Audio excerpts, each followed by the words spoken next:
విజయం తర్వాత పృథ్వీరాజ్ గారు అయితే ఈరోజు పవన్ కళ్యాణ్ బాధ్యతలు స్వీకరించిపోతున్నారు, అక్కడికి విచ్చేశారు. సో ఆయన అభిప్రాయం ఏంటో తెలుస్తున్నాం. సరే, ఈ విజయాన్ని ఎలా స్వీకరిస్తున్నారు, ఎలా ఉండబోతుంది? ఇది రాష్ట్ర ప్రజల విజయం అమ్మా. ఇది పవన్ కళ్యాణ్ గారి స్వేద బిందువుల మధ్య నుంచి పుట్టినటువంటి జనసేన పార్టీ. ఆయన చెప్పాడు ఒకటే మాట, ఆ మాట ప్రజలు నెరవేర్చారు. ఏంటంటే 25 కేజీల బియ్యం కోసం కాదు మనం అరువులు దోచడం, 25 ఏళ్ల బిడ్డల భవిష్యత్తు కోసం మనం పోరాడాలి. నేను ధైర్యంగా చెప్తున్నాను ఒక మాట, నా ప్రాణాన్ని ఆహుతిగా పణంగా పెట్టి నేను ఈ రోజున పోరాటంలో వచ్చాను. నేను ఆత్మ బలిదానాన్ని కూడా నేను సిద్ధంగా ఉన్నా. మీరు కూడా మీ చేతిలో ఉంది ఆయుధం, ఓటు.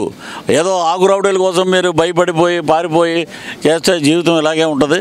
కాబట్టి మీరు ఎదుర్కోండి, మీరు ముందుకు రండి అంటే రాష్ట్ర ప్రజలందరూ అమోఘమైన తీర్పు ఇచ్చారు, అద్భుతమైన తీర్పు ఇచ్చారు. 2 సింహాలు. ఇప్పుడు ఆమె ఒక మాట మాట్లాడింది, ఆవిడ ఏంటంటే మెయిన్ ఒక 4-5 పాయింట్లు ఉన్నాయమ్మా. బూతులు మంత్రుల వల్ల సగం నాశనం అయిపోయింది రాష్ట్రం. ఎక్కడ చూసినా ఆడవాళ్ళు ఏంటంటే పొద్దున్న టీవీ పెట్టగానే ఈ దరిద్రాలు ఏంటి, ఇలా మాట్లాడుకోవటాలు ఏంటి, ఇదేంటి ఆవిడ మా జగనన్న ఆవిడ మాట్లాడటం కూడా మరి అన్నయ్య అని పిలుస్తుందో లేకపోతే మరి సెలవుమని అలా పిలుస్తుందో లేదో మాకు తెలియదు, కానీ జగనన్న జగనన్న ఇటు చూడన్న అంటుంది. మరి ఇటు చూశారు, తిప్పి లాగి కొట్టారు అంత దెబ్బ. ముసలి గంటలు కారుస్తూ నువ్వు తిరుపతి యాత్రల మీద బోల్డని లక్షలు కోట్లు సంపాదించుకుని 45 సంవత్సరాలు టైం వచ్చిందంట. 45 ఏళ్ళు కాదే తల్లి, వచ్చి చూడు ఇక్కడ రంగరంగ వైభవంగా మొత్తం డిప్యూటీ సీఎంగా ప్రమాణ స్వీకారం చేస్తారు మా బాసు. వచ్చి కాలుకి దండం పెట్టి క్షమించమని అడుగు, ఏదన్నా నిన్ను ఆశీర్వదించి పక్కకు పోమంటాడు ఆయన. ముంజేతి మీద జగన్ రెడ్డి ముంజేతి మీద ఎంటుకలు పీకలేమన్నారు. ఇప్పుడు కూర్చుని ఇద్దరు ఇంట్లో కూర్చుని ఎంటుకలు పీక్కోండి ఇద్దరు. ఇంకా టైం ఉంది కదా మీకు, 300 టైము. ఆడుదాం ఆంధ్రలో కూడా ఆమె మీద ఇప్పుడు ఆరోపణలు ఎదుర్కొంటున్నారు, అందులో కూడా డబ్బులు ఏదో ఆరోపణలు అయితే వినిపిస్తుంది అన్నారు కదా. ఆడుదామా ఉన్నారుగా 11 మంది టీము, అందుకే ఇచ్చారు.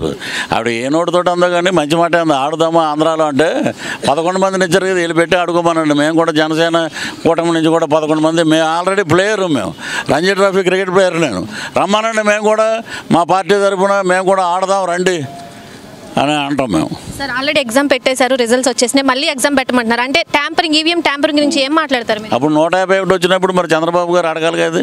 ఎగ్జామ్ పెట్టేసి మళ్ళీ పెట్టేస్తే మేము రాసేస్తాం. ఒరే సిగ్గులేని ఎదవల్లారా, ఇంకా మీరు బుద్ధి తెచ్చుకోండి. ట్యాంపరింగ్ అని ఏడుస్తారు ఎవడన్నా. ప్రజల తీర్పు ప్రజలు ఒకటే చేస్తారు. నిన్న బై రోడ్ వస్తుంటే హైదరాబాద్ నుంచి ప్రజలంతా హాయిగా మేము ఓటేసామండి, మా పనుల మీద మేము ఉన్నాం, మళ్ళీ ఈ దరిద్రులకు సమాధానం చెప్పాల్సిన అవసరం లేదు. రాష్ట్రంలో కుదేలైపోయిన రాష్ట్రాన్ని ముందుకు తీసుకురండి, బ్రహ్మాండంగా ముందుకు పోదామని చెప్తున్నారు. ఋషికొండలో అంత పెద్ద ఎత్తున చేస్తున్నారు, దానిపై ఏమంటారు? అంటే ప్రజల సొమ్ముతో వాళ్ళంతా చేశారంటారు. ప్రజల సొమ్మే అది, లేకపోతే వీళ్ళ దగ్గర ఎక్కడి నుంచి ఉన్నాయి? ఏమన్నా జేబులోంచి ఒక డబ్బు ఇచ్చాడా?